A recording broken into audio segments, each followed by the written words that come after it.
Now when it comes to the Kaaba, the main point that we try to communicate is the following. In Islam or in the Quran, God teaches that if all mankind and if all the jinn combine to sin and move away from God, then God doesn't lose one atom's worth of his kingdom. And if mankind and jinn combined to dedicate every second of their life to prayer and to worship of the one God, then God's kingdom doesn't gain one atom's worth as well. What does this philosophy teach you? It teaches you that God is not in need of you, or your practices, or your worships, or your prayers. You are in need of these practices and these worships. You are in need of God and not the other way around. If you can understand that philosophy, then you can appreciate prayers and what they are meant to do, which is basically enlighten you. So when dealing, for example, with the Kaaba, Muslims are required to go and perform Hajj one time in their life, and it's one of the 5 pillars of Islam. Growing up, most Muslims accept this, and most of them do it without questioning, and this is the essence of belief, and this is great. But at the same time, this doesn't mean that if you question or research, you're going to come back with negative or bad answers. The opposite is actually true.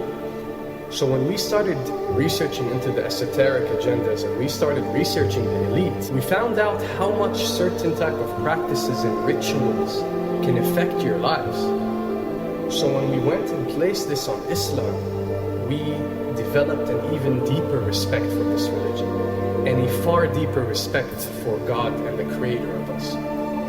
So when you go to the Kaaba and you circle around it 7 times, the essence of this worship is not that you are worshipping a stone, or that you are worshipping a house, or that you are worshipping a Kaaba. The Kaaba is merely the focal point or the centerpiece that all Muslims have to unite and focus their energy and prayers towards in a practice that is actually worshipping God.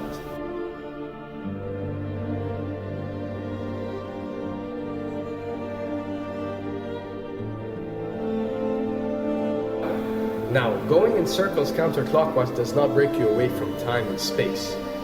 But the fact that the energy of the Kaaba is the strongest energy on earth and it flows counterclockwise, by you flowing in correlation with this energy, you are uplifting yourself.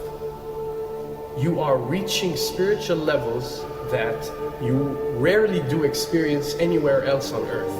And the fact that you got to do it 7 times, and we are taught that there are 7 skies or 7 samawat or 7 spiritual planes, then one can discover that each circle breaks you through a spiritual plane spiritually, so you can reach the ultimate state of wisdom and spirituality. Does this mean that only Muslims can reach this level?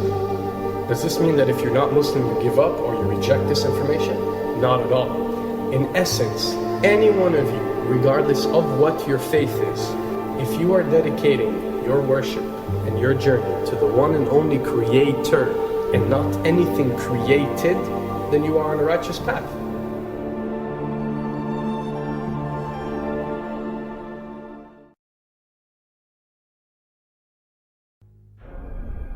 To begin with, the significance of 911.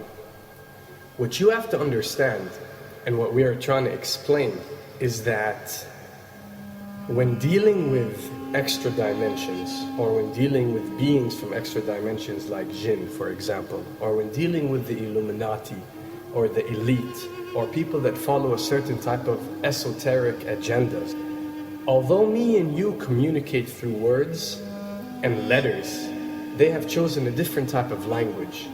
And this is a cross-boundary type of language. This is a language that goes across the boundaries, understood by all. And this is the language of numbers and shapes. And this is why whenever you do research about these groups, you'll find out that they practice something called sacred numerology and sacred geometry. What does this mean? It means that each number is given a meaning. Each shape is given a meaning. A meaning is communicated whenever a shape is presented or a number is presented by these specific groups. I'm not talking about random people or random groups. We're talking about specific groups that follow this type of agenda. When numbers are used, it signifies a certain type of meaning. When shapes are used, the same is followed. So, in their definition, in a numerological sense, 10 is the Alpha and the Omega, or the God. 11 is a step above God. 101 is a step above God.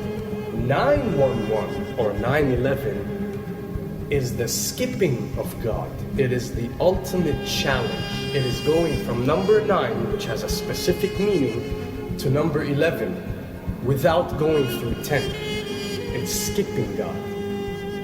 So it's no coincidence that this event that we call 911 today took place on 911. It is the ultimate challenge.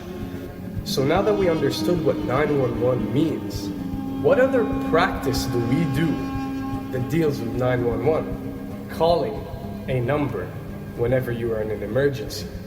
Now, creating an institution that helps people whenever they are in need of help and whenever they are experiencing an emergency is fine. There's nothing against it. There's no religion, there's no logical person on earth that will tell you this is wrong. But when you understand how sinister that these elite are and the way they work on a level that's way beyond what you think.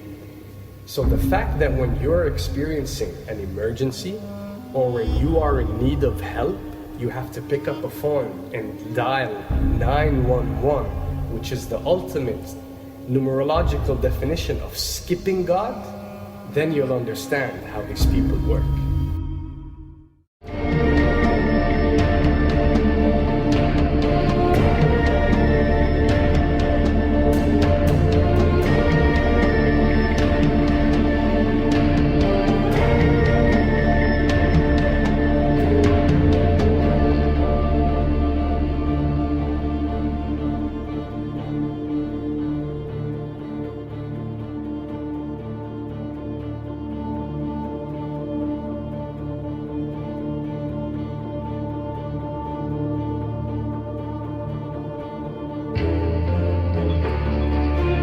And when dealing with rituals, we recognize that everything adds up. For something to be a ritual, everything has to be in place, everything has to be perfect. And my advice is, if you want to recognize that something is satanic, it has to add up in all sense. The numbers have to add up, the shapes have to add up, the event has to add up, it has to have one general meaning. The pieces of the puzzle fit perfectly. That's when you recognize when something is ritualistic or satanic.